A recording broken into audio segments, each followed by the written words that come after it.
Merci beaucoup, Madame et Monsieur le Président. Quelques mots pour, à mon tour, saluer l'excellente qualité du rapport des deux collègues, très complet, qui insiste évidemment, ça a été rappelé ici, les difficultés, les raisons de l'échec, et qui appelle à un vrai cadre plus cohérent au plan européen pour protéger les droits des victimes.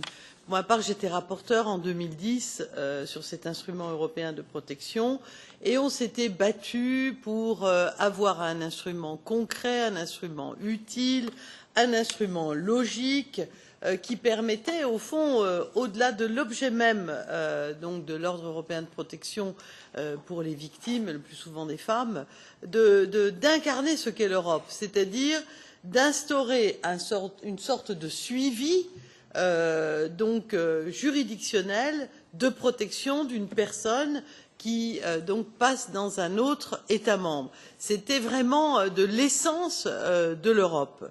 Et je me rappelle pour ma part avoir salué avec des grands mots l'instrument de coopération, l'avancée en matière de prévention, l'avancée en matière d'aide et de protection des victimes, etc., lorsqu'on avait adopté cet instrument donc à l'époque.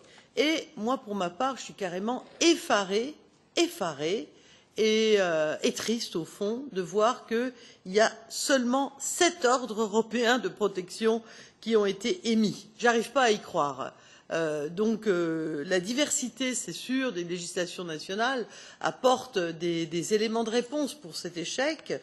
Le faible degré de coopération entre les États membres, et je me tordais le cou pour voir s'il y avait le Conseil aujourd'hui, parce que la réponse, elle n'est pas ici. On est tous d'accord. Tout le monde salue le travail, tout le monde comprend le sens de ce texte et son intérêt par rapport à ce qu'est l'Europe aujourd'hui pour les citoyens. Et donc, en même temps, on sait quels sont les défis, on propose la manière de les relever, et à 2 jours de la journée internationale des violences, de la lutte contre les violences faites aux femmes, tout le monde se gargarise dans tous les États membres de la situation absolument indigne dans un certain nombre d'États membres. On doit redoubler d'efforts. Alors, se le dire entre nous, c'est facile, mais il faut que ça soit pas seulement fait sous forme de publicité, comme ça a été dit, mais il faut qu'il y ait une concrétisation au niveau des États membres. La valeur ajoutée de l'instrument est indubitable, mais si personne ne l'utilise, à quoi sert-il? Et surtout, à quoi servons-nous ici?